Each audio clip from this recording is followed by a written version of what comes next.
नमस्कार मित्रांनो, परत एकदा आपलं खूप खूप स्वागत आहे आपल्या सर्वांच्या लाडक्या महाडीबीटी स्कॉलरशिप ऑफिशियल या चॅनलवरती। आणि आज तुमच्यासाठी एक स्पेशल आणि खास गोड बातमी घेऊन आलो। मुख्यमंत्री माझी लाडकी बहीण योजनेसाठी जो निधी वितरित होणार आहे या महिन्यामधला, तो कुठल्या तारखेला होणार आहे या संदर्भात अधिकृत GR मधली माहिती तुम्हाला या व्हिडिओच्या माध्यमातून देणार आहे। तर व्हिडिओला बिलकुल स्किप करू नका, पूर्ण व्हिडिओ पाहत राहा। सर्वप्रथम मित्रांनो, आपण महाडीबीटी स्कॉलरशिप ऑफिशियल या चॅनलवरती नवीन असाल, अद्याप या चॅनलला सबस्क्राइब केलं नसेल तर चॅनलला सबस्क्राइब करा आणि बेलच्या आयकॉनला हिट करा। यामुळे नवीन येणारा व्हिडिओ सर्वात अगोदर तुमच्यापर्यंत पोहोचेल। आणि हो, आपल्या चॅनलवरती या विषयाशी रिलेटेड भरपूर सारे व्हिडिओ कंटेंट आपल्या चॅनलवर ऑलरेडी आहे। ते जर तुम्ही पाहिलं नसेल तर नक्कीच चॅनलवर जाऊन ते कंटेंट पहा। चला वळूयात आजच्या विषयाकडे। सर्वप्रथम पहा की इथं तुम्हाला सांगितल्याप्रमाणे या निधीचं जे वितरण करायचं त्यासाठीच एक अधिकृत महाराष्ट्र शासनाचा GR म्हणजे सामाजिक न्याय व विशेष सहाय्य विभागाचा एक GR आहे, तो आहे 30 एप्रिल 2025 याच्यामध्ये हा GR ची लिंक तुम्हाला मी डिस्क्रिप्शन मध्ये प्रोव्हाइड करणार आहे, तिथे जाऊन तुम्ही पाहू शकता। याच्यामध्ये पहा की या योजनेसाठी अनुसूचित जाती घटका अंतर्गत आणि जे 25-26 म्हणजे या आर्थिक वर्षाचं जे काय बजेट होतं, सामाजिक सुरक्षा कल्याण 22-35 आणि समाज कल्याण 02, अनुसूचित जातीसाठी विशेष 789 घटक योजना, याचे जे काय वेगवेगळ्या मथळे आहेत ज्या खाली हे पेमेंट पडलं जातंय त्या मथळ्याची इथे माहिती दिलेली।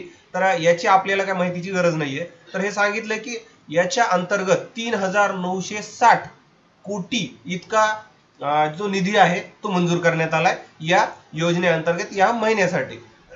त्याच्यामध्ये पहा तुम्ही की मुख्यमंत्री माझी लाडकी बहीण योजना याच्यासाठी सध्या 410 कोटी इतका प्रशासकीय निधी महिला व बाल कल्याण विकास यांच्या अर्थसंकल्पीय निधी वितरण प्रणालीमध्ये वितरित करण्यासाठी शासनाने गव्हर्नमेंटने एक मान्यता दिलेली की तुम्ही हा निधी वाटप करून घ्या। आणि त्याच्यासाठी त्यांना सांगितलंय की या निधीचं वितरण करताना नियंत्रक अधिकारी यांनी काटकसरीच्या उपाययोजना करून याचा खर्च करावा। तसंच शासकीय धोरणास अनुसरून मंजूर आराखड्यानुसारच याच वर्षात या निधी खर्च होईल याची दक्षता घेऊन ते तुम्ही निधीचं वितरण करा असं सांगितलेलं आहे। त्याचबरोबर आता इथं सरळ आपण मुद्द्यावर येऊया। यांना सांगितलंय प्रत्येक महिन्याच्या 10 तारखेपर्यंत पाठवण्याबाबत दक्षता घ्यावी। म्हणजे आता तुम्हाला थोडक्यात आणि एका शब्दात सांगायचं झालं तर या 10 तारखेला तुमचे पैसे तुमच्या खात्यात जमा होईल असं यांना सांगितलं। यांना वेगवेगळ्या भाषेमध्ये सांगितलं, पण मी तुम्हाला सोप्या भाषेमध्ये एकदम सोयीस्कर करून सांगतो की 10 तारखेपर्यंत तुम्हाला पैसे तुमच्या खात्यामध्ये जमा होतील। ही अधिकृत GR गव्हर्नमेंट किंवा महाराष्ट्र शासनाने तुम्हाला प्रोव्हाइड केलेला आहे, त्याची लिंक सुद्धा प्रोव्हाइड केली। तर व्हिडिओ कसा वाटला मला कमेंट करून सांगायला विसरू नका। त्याचबरोबर तुमची या विषयाशी काही निगडित प्रॉब्लेम असतील तर कमेंट करून सांगायला विसरू नका। व्हिडिओ आवडला असल्यास लाईक करा, जास्तीत जास्त गरजू व्यक्तीपर्यंत हा व्हिडिओ शेअर करा आणि अद्याप चॅनलवर नवीन असाल तर चॅनलला सबस्क्राइब करा। तुमचा मूल्यवान वेळ दिल्याबद्दल धन्यवाद मित्रांनो। भेटूयात नवीन एका अशाच इन्फॉर्मेटिव्ह व्हिडिओमध्ये।